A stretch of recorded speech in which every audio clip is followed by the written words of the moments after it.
Welcome to Panathinaikos International Fans Podcast. Today we have our first international podcast where we've got Australia meeting America discussing Panathinaikos versus Marseille. Sorry. Here we go. We got Alki, we have Antoni, and we've got myself. Obviously, let's start off with what the tragic news over the last 72 hours, where a fan was stabbed to death. Obviously, as fans, we don't condone the attacks at all. It's not something that we want to see between fans, young people, old people, whatsoever. So it just shouldn't be on. The football should be about cheering on your team, and that's about it. And that's where we draw the line. Let's move on to now some very positive and happy news. Panathinaikos, wow, what a win. Very big underdogs. Marseille, 6 times at least the squad value, 8 times also the squad value, their personnel, their money, the league that they're in. Let's discuss. Antoni, Alki, start us off.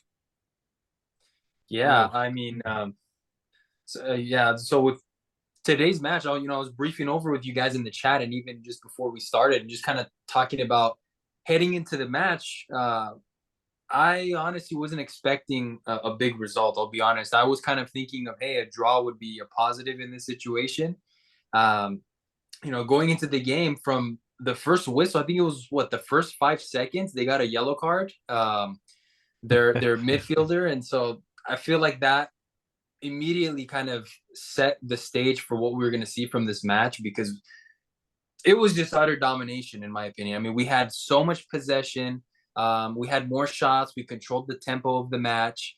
And overall, that was a Panathinaikos where you would see, like, for me, I didn't live those European nights a long time ago. That's the Panathinaikos I saw on YouTube videos, playing against Barcelona's, playing against Arsenal's. So that was like a classic Panathinaikos European match from what we saw today.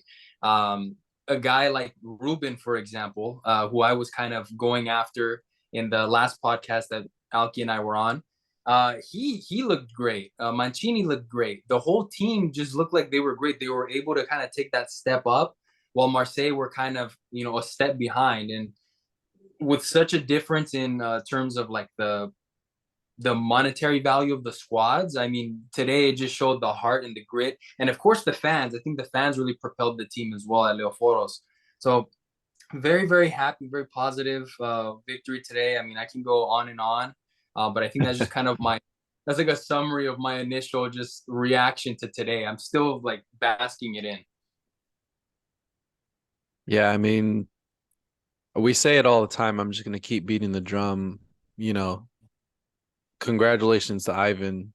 I don't know what he did. We've seen him work miracles with his squad in the last 2 years, but especially today, seeing them come out with that energy, the unity in the team all together. Like, it wasn't just one guy pressing, trying to get the team going, like the whole team collectively pressing, fast paced, just fighting for every ball. Like, whatever Ivan's done to the squad, especially for today's game, to come out and play like that until the whistle blows, because as we know, sometimes become a little reluctant in the second half or take it easy, and it didn't look like that today. It just so what a great result. Honestly, it's been probably close to a decade, I think I'd say, for us, since we've seen a match of this caliber, this level, and that type of just like dominance from us in Europe. It's refreshing. It's a great step in the right next direction, and kind of what we've been, asking for over all these years. So Yeah, I personally feel it was a Yova masterclass from the press conference where he brought Palacios with him, then proceeded to start with Verbic and Mancini. He picked Vayanidis over Kotsiras.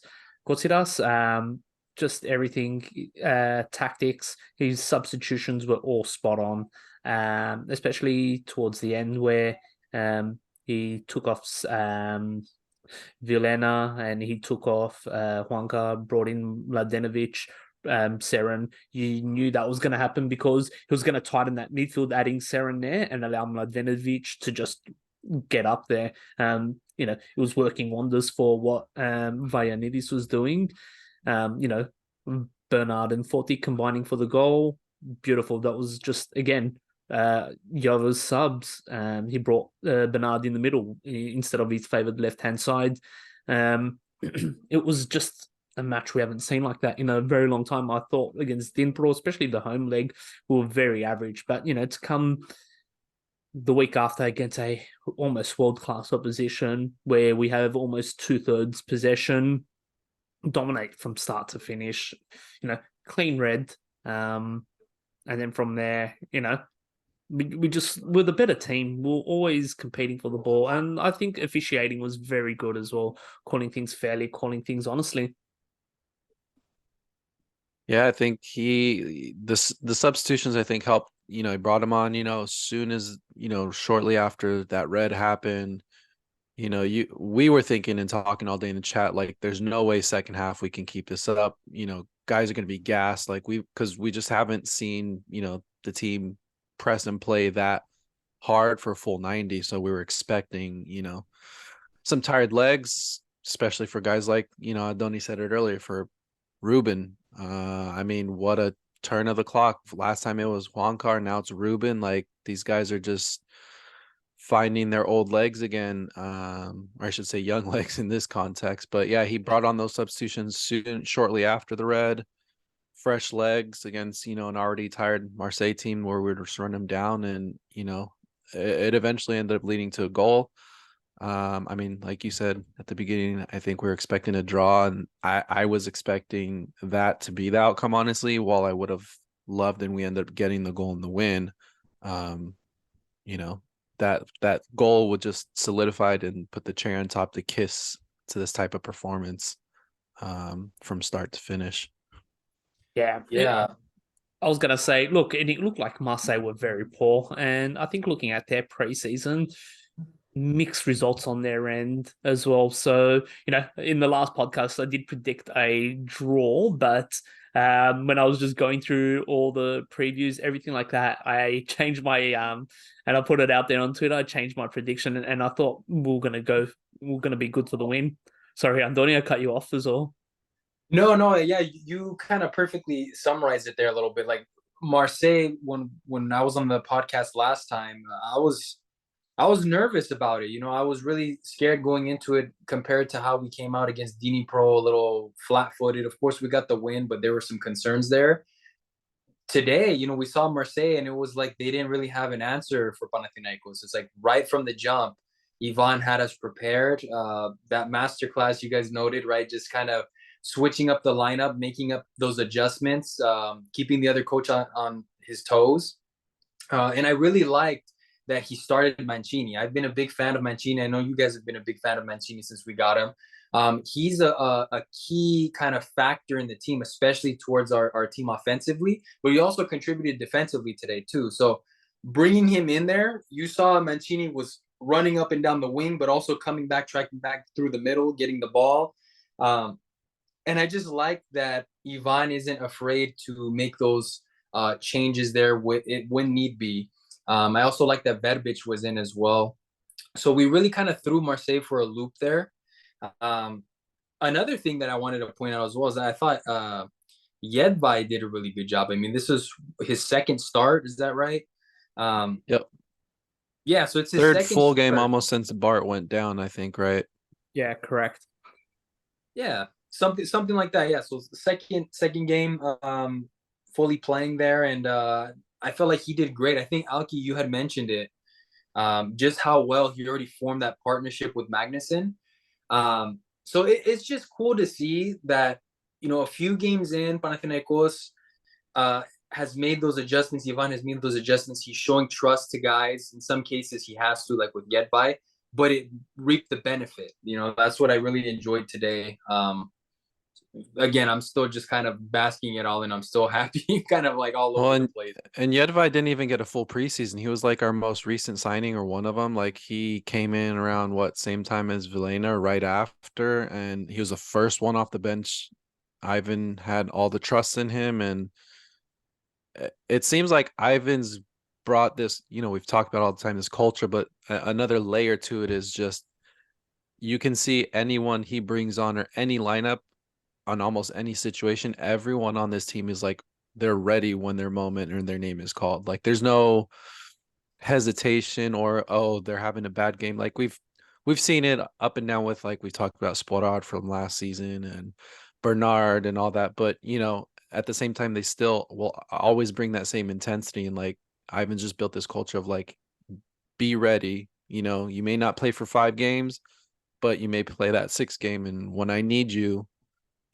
be ready and come prepared, and it shows. I mean, he's just done it all. I mean, back to Marseille. Yeah, I said the same thing though. On paper, they look good. They've got some big names, some good young talents, but I don't know. Maybe it's manager's first season there. Maybe it's just a bad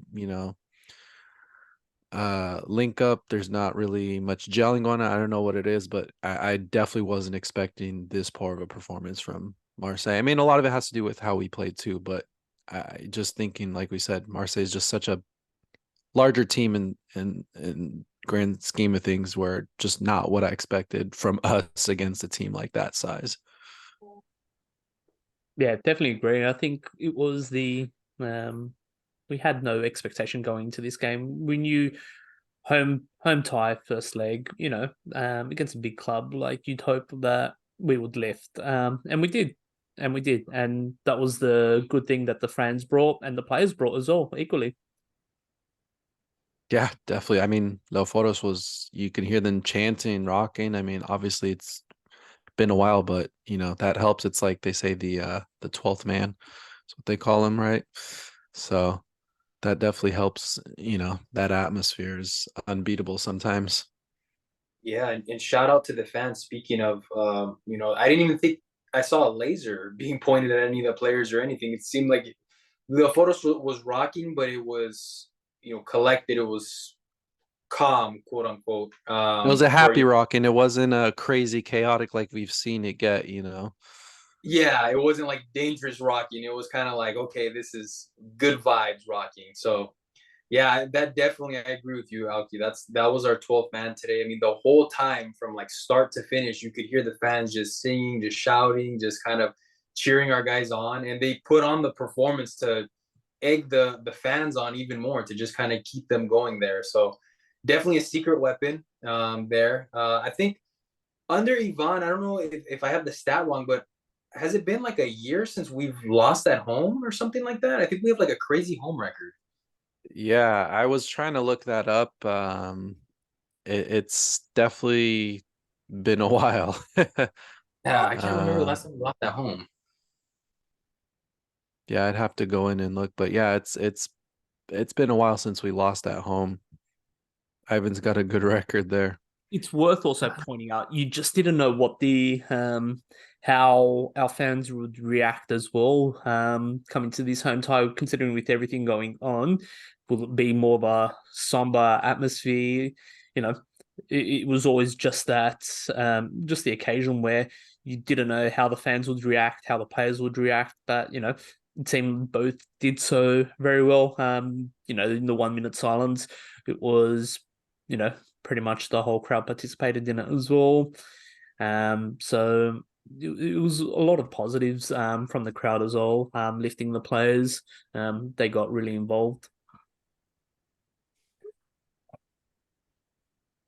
Yeah, I mean, overall, I mean, there's so much in so many directions you can go. I mean, we can talk about, I think, who we think man of the match was, but before we even get to that, I think in my mind, was there anyone, I guess kind of like it sound like an old tape recorder, but even from Dnipro, like was there anyone you guys that stood out that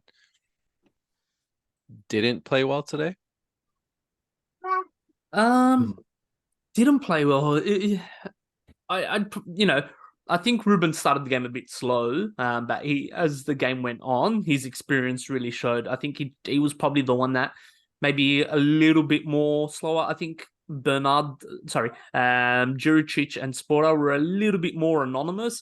Juricic tried getting involved, I think he was just a bit too isolated, and same with Sporter. I think just the way that, a better squad like Marseille coming in could handle just that kind of movement. They got more experience in dealing with that. So I'd say they were pretty much it. Mediocre.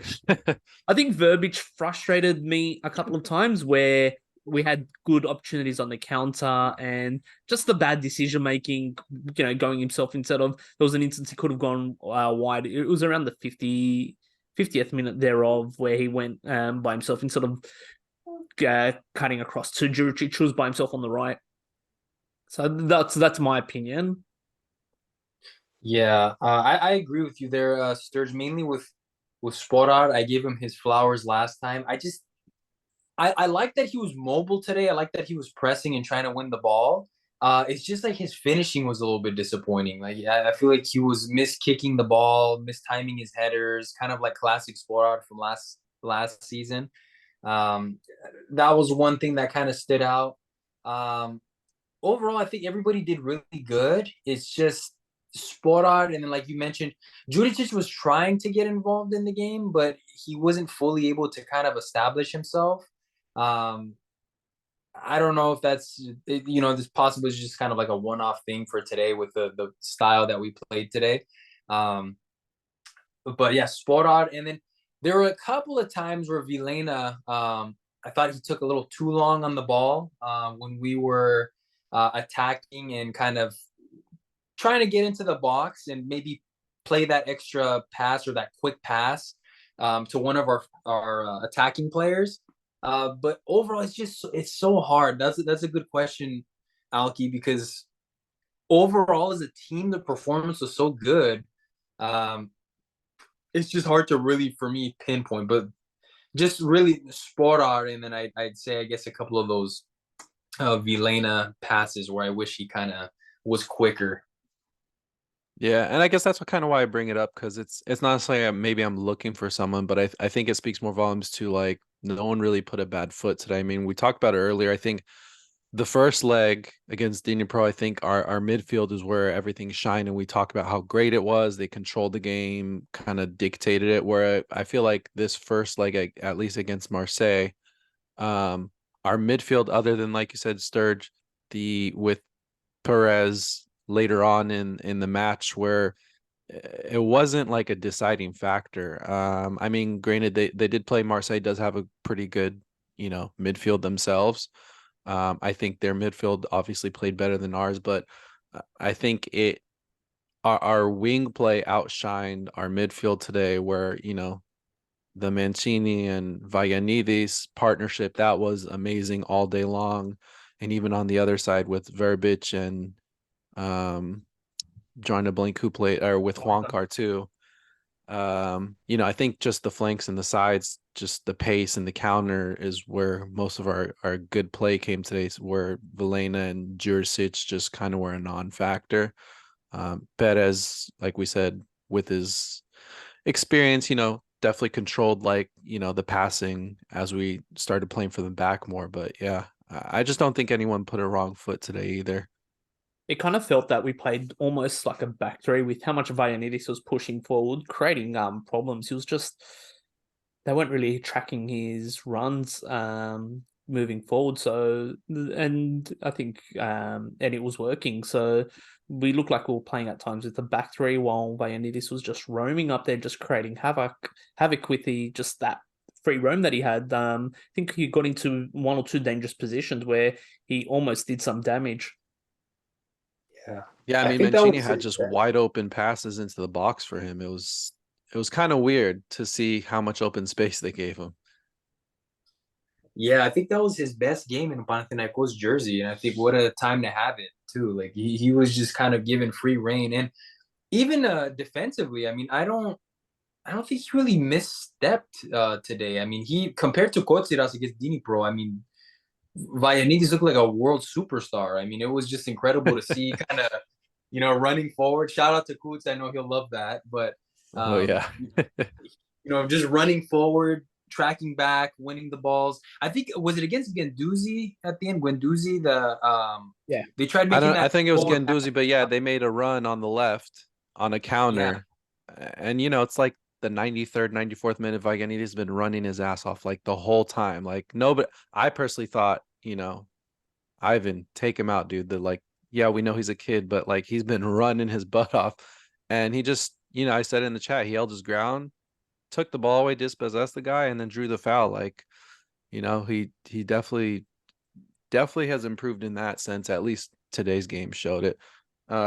Just real quick, looking at the stats, Mancini had 7 passes into the final third today. So obviously some from crosses, but even just passes with the overlap of Vagianidis being able to get into position 7 is quite a bit for a winger, Usually they're the ones making the run, not making the pass. So yeah.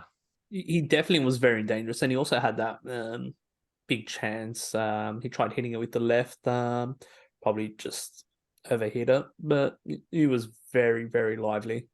The only concern really is Verbic's status. He did come off reportedly with a niggling injury that at halftime it was reported that he complained about an injury, which is why he came off. So we'll just wait on that. And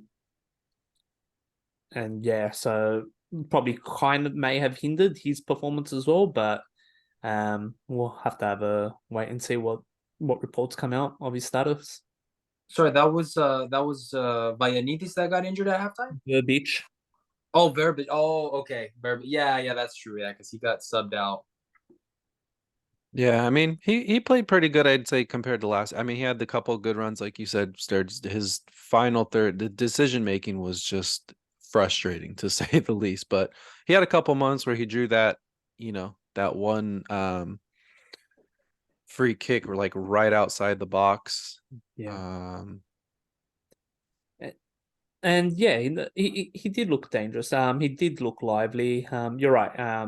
Yeah, that free kick. So we were in threatening positions. It was just, I think, overall the frustrating thing was that killer final ball, that one thread that separates, the big teams and the rest. But it was our persistence that got us there in the end.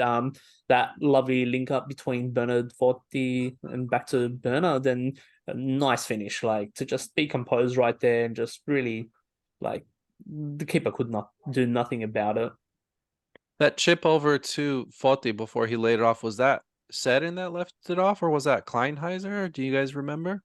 I believe the 1-2 came from, or initially started from Bernard. Bernard, and Yeah, who did he pass and who laid it off? He lobbed it over, It was but 3 of them.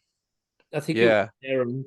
It could have yeah, it been. might have been Saren. But Yeah. just speaking to what you're talking about, like that's the big difference right there. Is everyone was on the same page and link up there versus in the beginning we had all the energy and we're getting down there, but there was no end product because it was just very disorganized. Yeah. Like to Panatha fans' point, how he had mentioned in the last pod I was listening to, it's as if Panathinaikos this season is tailoring towards the attacking side of the ball this time. Although defensively we were really good. Today it just seems so fluid, like the passes and of course that link up that kind of led to the goal. Things just seem to be clicking right. There wasn't too many moments of frustration compared to last season. Of course, we only won 1-0 today, but we were taking shots. We had 14 shots. Last season, it was almost as if the team was afraid to shoot. Of course, mind you, we only had 1 shot on target. That was the 1 goal. But I like that the system is tailored towards, this aggressive passing and counterattacking game that we saw today. And we were able to kind of unlock that. Bernard, I've been critical of him as well in the past, but he came on and I was thinking, I'm like, man, I think if we're gonna score, I think this is the guy. And I'm not honest, I'm not just making that up to be that guy on a podcast that makes it up. But honestly, I'm like, I think he's the guy that's gonna score the goal because he scored a big goal. I think it was against Olympiacos, or Ike, I think last year. So he's kind of got that knack, and that's gonna give him loads of confidence. And as an aside to him, pure class. He didn't want to overly celebrate the goal due to the circumstances that happened yesterday. So, it was just class all around. The build-up, the goal, the celebration afterward. We're seeing positives from this team. We're covering this European tie, but I'm thinking kind of broadly as well. Like once we start going into the actual league matches, like games like these are going to give the team confidence where, hey, we beat a Marseille Leoforos. Like we were supposed to be, we were the underdogs in this and we got the win. Our formula under Ivan is working. So it's just really, really positive to see something like that. And I think another thing to give Ivan his flowers as well, that just shows his European pedigree. Like we saw with Apoel, he was able to adjust his team, make that deep run. Of course, eventually losing to Real Madrid. So Ivan's used to this type of stuff, and he's used to tinkering and tweaking with his teams. And I like that he saw last year defensively we're very good. It was just our attacking front is ultimately what kind of cost us the league in the end because we just weren't scoring goals. We're dropping points. And so in a big game like this, it was nice to actually see that, that uplifting style of play. And hopefully it'll carry over and maybe we can start knacking more than one goal in these types of games. And it helps with everyone's... Oh, sorry. Go ahead, Alki. No, I would say just everyone's healthy, and I think that's helping too. We've talked about it the last few episodes. Just health is going to carry this team. We've had now a full season, and like you said, Antoni, he's making those tinkering decisions and choices and changes, and looking back at the replay, all guys that were involved in that goal, even for the pre-assist, looks like it was Kleinheiser, but I could be wrong. All substitutes. So the guys that came on were all impact and all involved in the making of that goal, and just speaks to volume to Ivan making that decision to bring those guys on. Yeah, good call there. And what I think what's helping this Jova style is actually having a ball playing defender. It's something that I pointed out in the last podcast where Jedvaj is a good ball playing defender. He defended quite well, but he's not like a Bart or a Magnussen where he just hoofs just those passes, that uncertain passes. He is clever on the ball. He's got a high IQ, and quite a few of our build-up started from him. Being safe on the ball. He's very good ball playing defender, and that's what I like watching about him. And a lot of our just coming up from the back started from him. He looks like he's the go-to player that Brignoli will go short to him, and then we just open it up from there. I think that takes a lot of load off of, Ruben having to be the initiator now, because, they have that trust and faith in Jedvaj, and, we don't have to, go from Bart straight to Ruben and then carry it up, or to Kurbelis like we would. He can make those passes where you skip a guy or whatever. And it brings up the conversation I asked you guys earlier, just and we'll ask again kind of to the general, listeners. Bart comes back 100% healthy. Do you guys give him the starting role back? Do you see Ivan, playing depending on who the opponent is and how he wants to approach? Because like you mentioned, Sterg, on one hand, you have Bart, who's just kind of like that classic physical dominant presence of a defender, but Jedvaj can obviously hold his own defending, but obviously not going to be as successful defending, but a ball playing defender instead, where you can, rely on him to make passes and play out the back. It's a tough call because Bart is the captain as well. So do you bring in the captain? I only would bring him in if he's 100%, just only on that reason. He's got to be 100% because we need everyone at 100% next week. So it's a tough question. Or do you drop Magnussen for Bart? That's another thing. So it's hard to say. It's it's just going to depend on fitness, where everyone's at. Yeah, I'm probably gonna wait for just to see how it's gonna pan out a little bit longer, just to see if Jedvaj is gonna continue this run of form. Just to be sure that's not just 1-2 games and then all of a sudden he's not what we think he is. But so far he's looking really good. If I had to make a choice, Bart is the captain, like Sturge mentioned. I'd probably bench Magnussen for Bart, just for the simple fact that Magnussen sometimes he can be a little bit like, he can have like blips when he's defending where he'll overcommit or he won't commit enough, or he'll slide tackle in and just kind of leave us exposed. So when he's on, he's on. But when he's off, it's kind of like a liability where we saw against Pro in the second leg. Versus Bart. Bart's whole thing is really just his fitness because Bart is a really good defender, as we've all known and we've seen the last few years. But yeah, I just want to see how it plays out. Starting the league off, making sure that everybody's kind of able to play and then see from there. But I guess it's kind of a blessing as it looks of right now to where we're kind of like, who should we bench and who should we start defensively? Because again, we did have the best defensive record last season. It's a good problem to have, as we say. Yeah, it's a good problem to have. Exactly. Yeah, I don't know. I mean, because we saw Courbelis come off the bench in certain situations last season too, when he was captain and whatnot, or even in the past. So I'd say it's probably situational. For me, I'm in the feeling of, I'd like to see what Jedvai looks like against, league opponents. He's looked great since he's come on. There's nothing against him.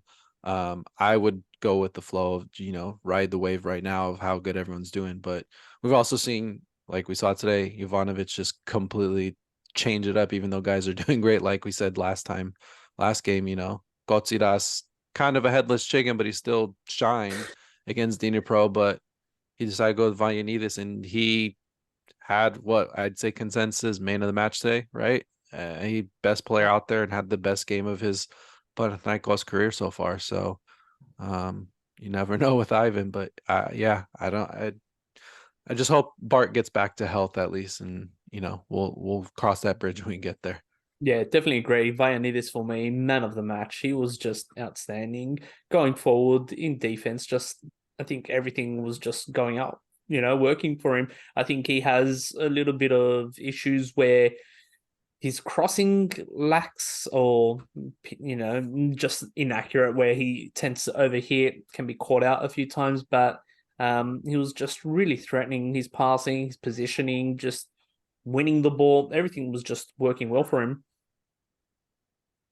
I think crossing will come with time. He's still young. I think that had a lot to do with why Sporar was not as effective today. I think the type of service he was getting today wasn't as great, but yeah, Vagianidis, man of the match for me. Best, definitely star today.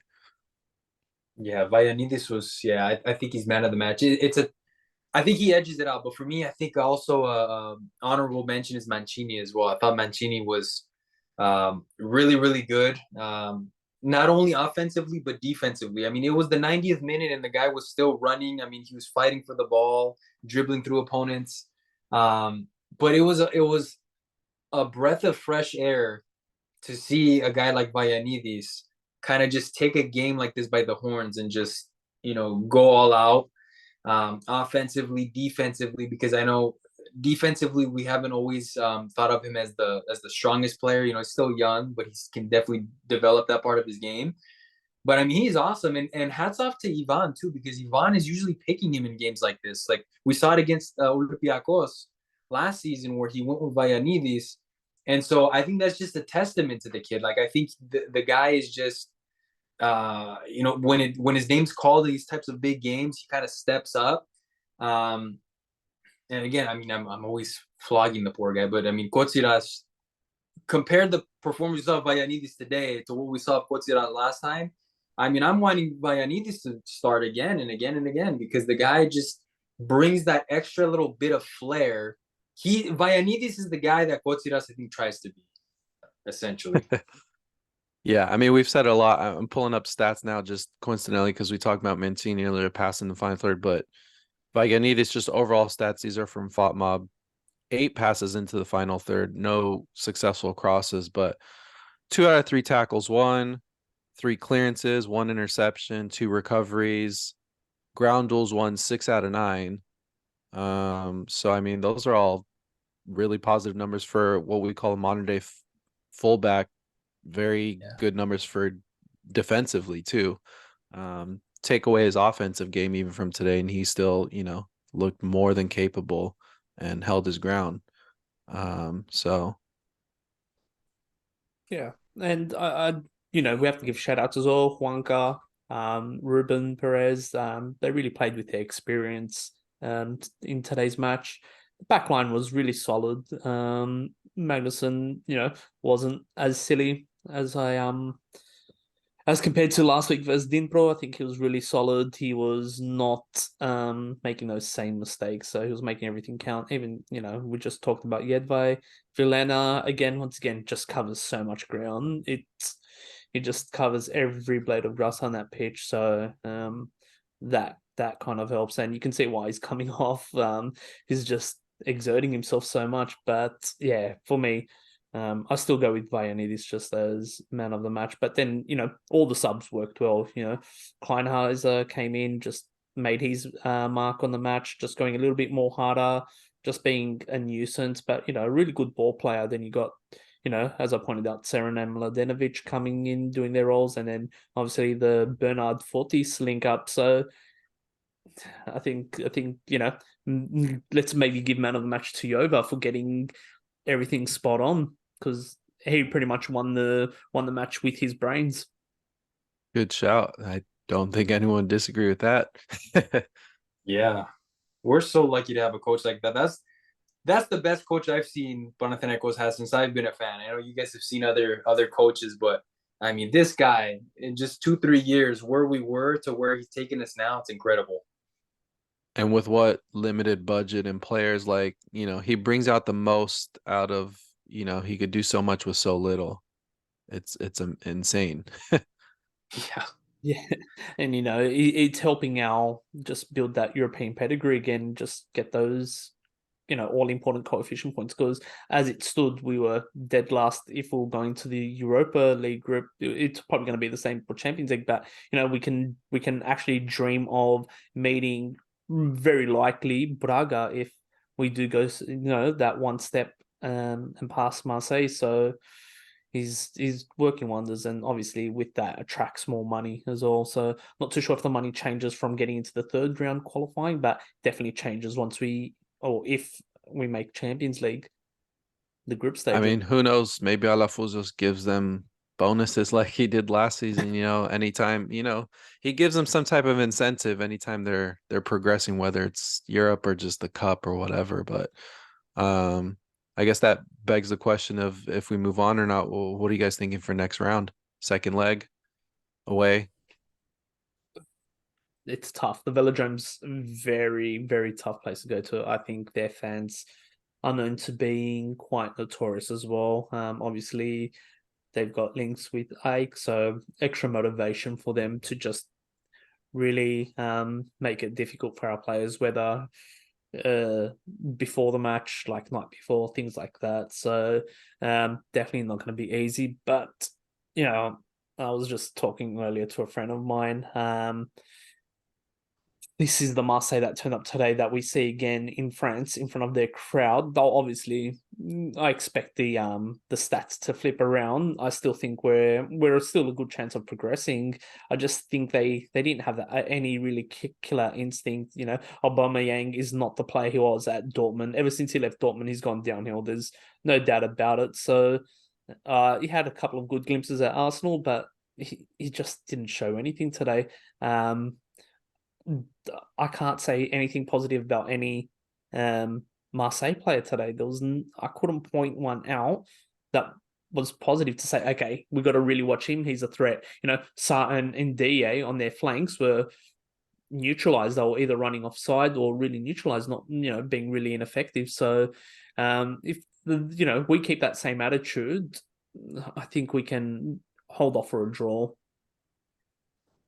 And Kondogmia's gone for next game because of the red, right? And I mean, not that he was a game changer, but he's like their anchor in midfield. He's always been a good box to box, but especially defensively, they're not going to have him. I'm curious where they go next. Do they bring in Guendouzi and switch up the lineup? It'll be interesting how they approach it.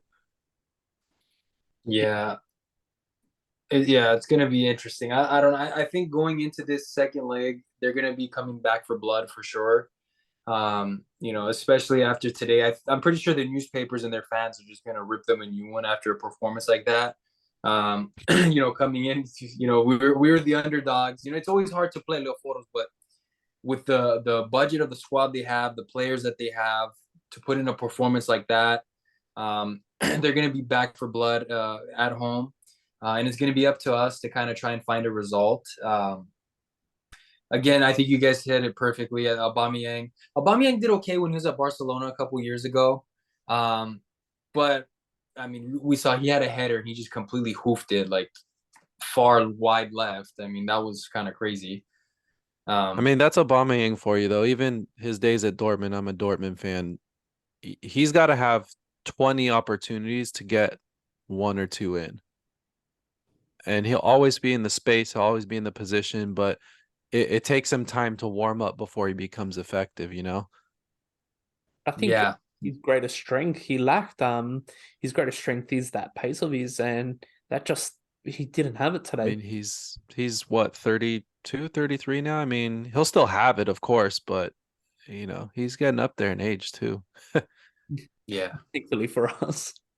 Do you guys how do you guys expect Ivan to approach this though? Tactically, do you think he sits back and tries to play conservative and hold off for a draw? Do you think he goes with the approach to go in attack? And we always know Ivan's always going to play, regardless, we're going to play the counter quick and fast, no matter who we're playing. But I definitely think he's going to tinker. I do expect more ball holders. So with that, I expect Palacios and Bernard to take the flanks again over Mancini and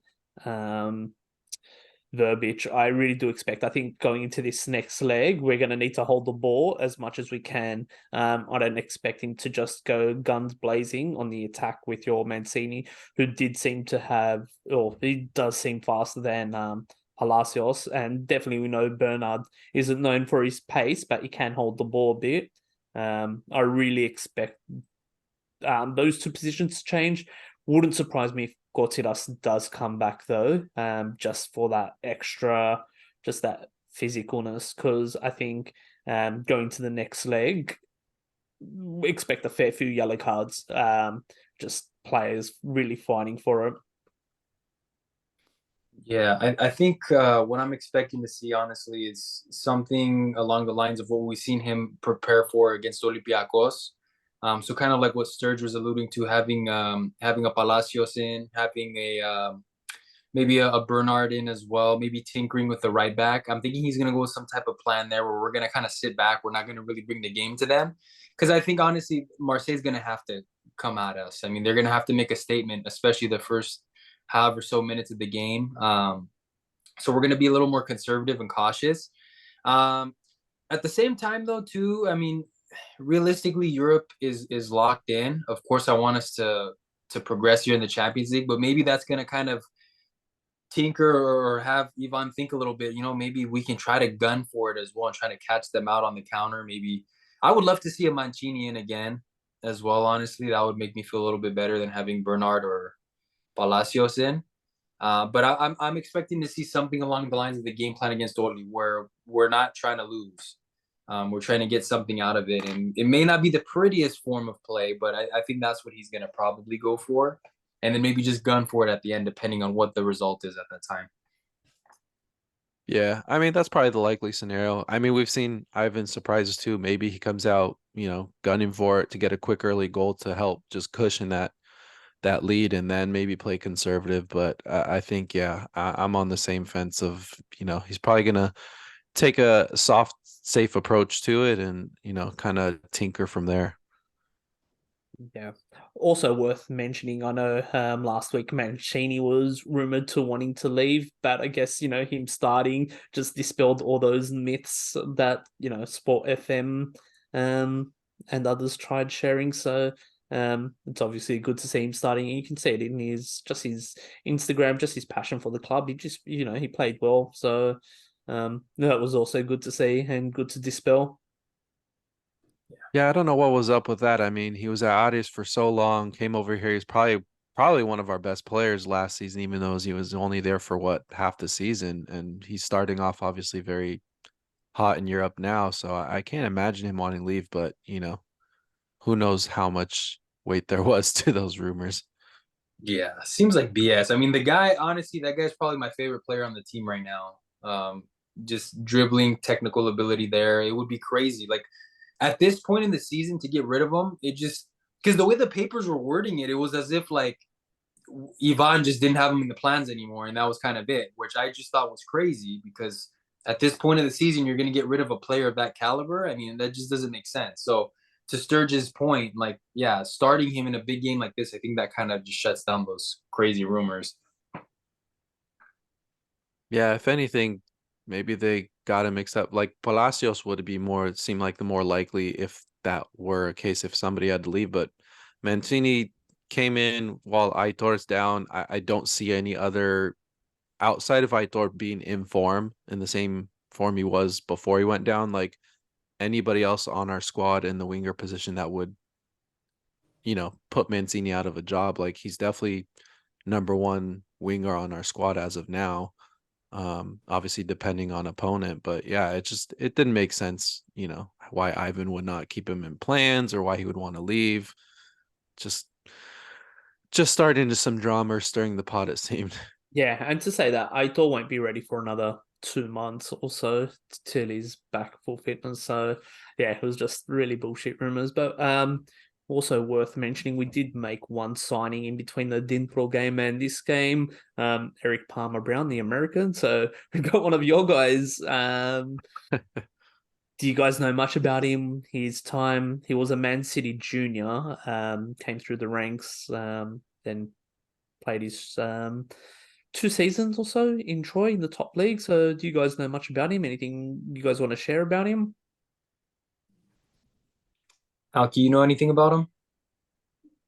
Uh no, I mean I can personally say didn't know much about him or watch him prior to us signing him. Once they announced it, I kind of tried to, tinker around, see, style play, things like that, but there's not much to it. So I'll have to kind of do a little more digging. I couldn't give you a fair assessment on what to expect from him. I mean, do you guys know anything else about him? Do you guys expect him to be, is he more of like a depth sign? Do you expect Ivan to bring him in maybe as he'll get some serious time this season or what? I think he's definitely a depth signing. His style of play seems to be a bit of more of a ball player rather than a old school defender type. So um, it's under that Man City system that he grew up with. So that was the early reports. He played 2 full seasons for Troy, so it's playing in what is now considered the sixth best league. It's still good pedigree, even though his team didn't go too well. It's good pedigree, especially coming to the Greek league. He'll be a depth signing, obviously. As previously mentioned, Bart and Magnuson, can't stay fit. Neither of them two can stay fit. They always pick up nigglies or injuries here and there. So it's good to have that solid defender. Obviously, Zideras is still young, so we might see him in cup games, but we'll probably see Jedvaj quite a bit, and obviously seeing Erik Palmer-Brown pop up here and there, maybe be them coming in more into the games, league games, while Jedvaj might be more introduced to those European games. Yeah, I think I don't know much about Erik Palmer-Brown. I'm just happy that that's the first American player Panathinaikos FC has signed. So that's pretty cool. It's nice to have an American on the team. I think it just kind of helps the team as a brand as well, just to kind of establish itself here a little bit more and get more known amongst more Americans here. Definitely a depth signing. I agree there, Sturge. Like, I don't think he's going to come in and knock the door down and take Jedvaj's spot or Magnuson or Bart's spot, but it's good to have that there. He's got some experience under his belt. Like you mentioned, he's played in those leagues.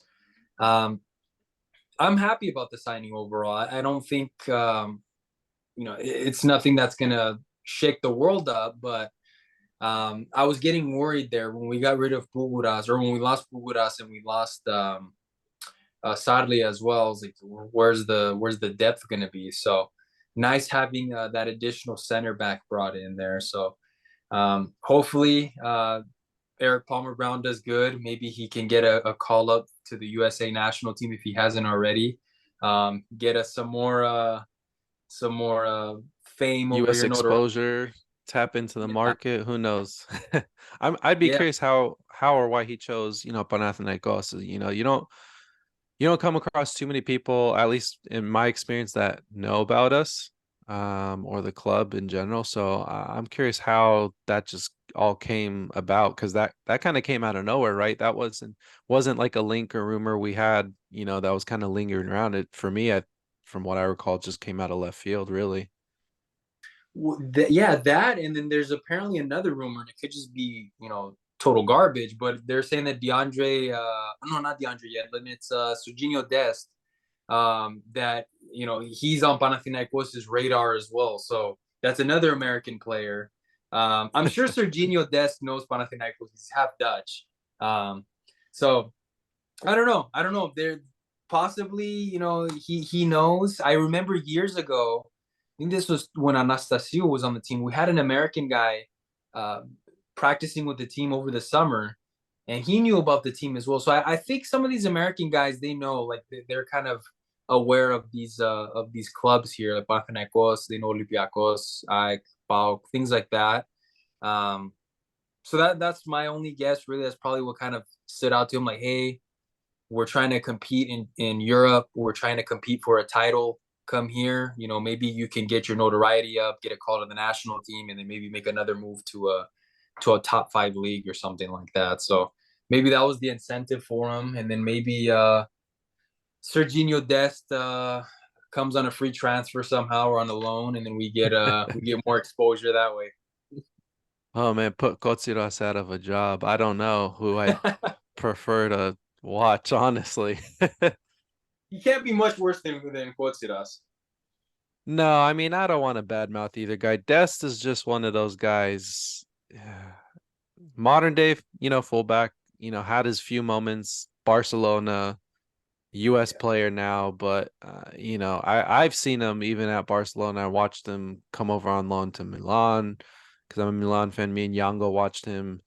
He was okay, but he's a very frustrating player, very similar how Kotsiras is. You see everything, all the tools are there, but just piecing it all together doesn't come full circle. But we'll see. I mean, it's a random crazy rumor, I think. Well, I mean, it's rumored now, no teams have wanted him. None of his loans have worked out. Barcelona want to terminate his contract unless they already have. I didn't even follow up to see if that was finalized, but who knows? Going from Barcelona to loans to Milan and elsewhere, and then dropping down to Panathinaikos would be kind of a stretch, I'd say. Who knows? Depends where the interest is as well. Clubs have to be interested in him. Yeah, that's true. And right now the rumor is nobody really is, at least from top clubs. So we'll see. Maybe Ivan can work some magic with him too, dude. Yeah. Greek league could be his level.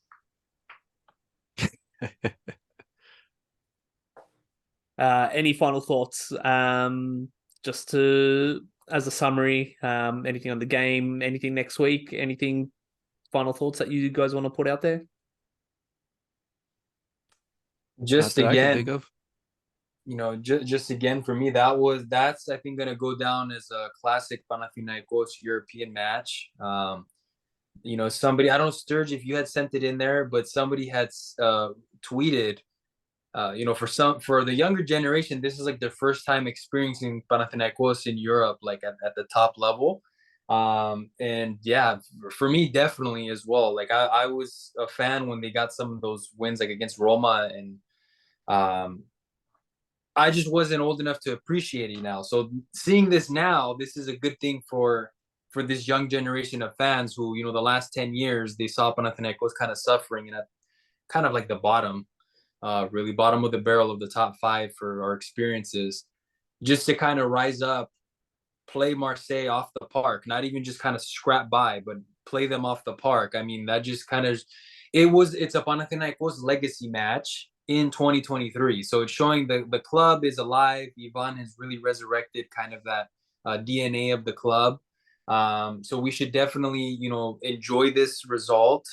Trust Ivan, see what he does with the team, and just keep supporting this club. Keep supporting this idea that he's got behind the team, And I'm just freaking happy to watch Panathinaikos. I mean, it's just so nice to watch, and actually, we can actually win these games. It's not like, all right, how much we're gonna lose by, or can we scrap by with a draw? It's actually like, hey, can we jump in and get a win now against this Champions League team? So that's just kind of my final thoughts, is take some positive out of it, and just enjoy the ride. Yeah, I mean this game's gonna mean a lot more for the truthers and even the young generation, more to like true PAO fans, more than just kind of soccer fans or football fans outside of this. Even like our rival fans, it's a qualifier game. Alki fans, PAO fans may look at it as like a legacy game. What are you talking about? But internally for us as Panathinaikos fans, it means a lot more for us deeper fans, just because of where we've been at the last 10 years.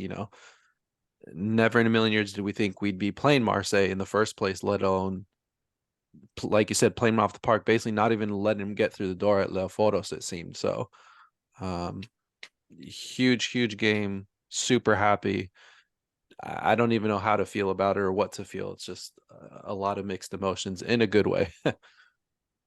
Yeah, this match, screamed finally from the fans, I would say. Like, this is like the European performance that we've been begging to see for a long time. So, yeah, still buzzing. The match finished a good 10 hours ago or so. And, this is what we wanted. This is what we've seen in the past. So for us to experience it again against a team that's never lost a game in the qualifying round, someone pointed out. So yeah, it's big. It's going to give us momentum. So let's just witness again another Yova masterstroke. And you know what? I won't be too distraught if we fail at the next hurdle. Like, where we've come from to where we are,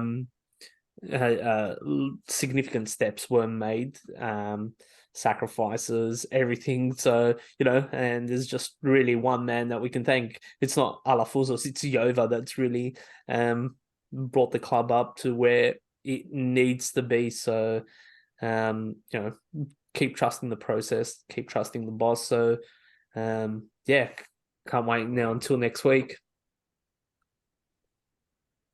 All right. We'll finish on with that. Thank you all for listening. Follow us on Twitter, Facebook, Instagram. There's going to be a poll up. Should Bart start at fullback? Give us your reasons why as well if you vote. Thank you very much. See yous.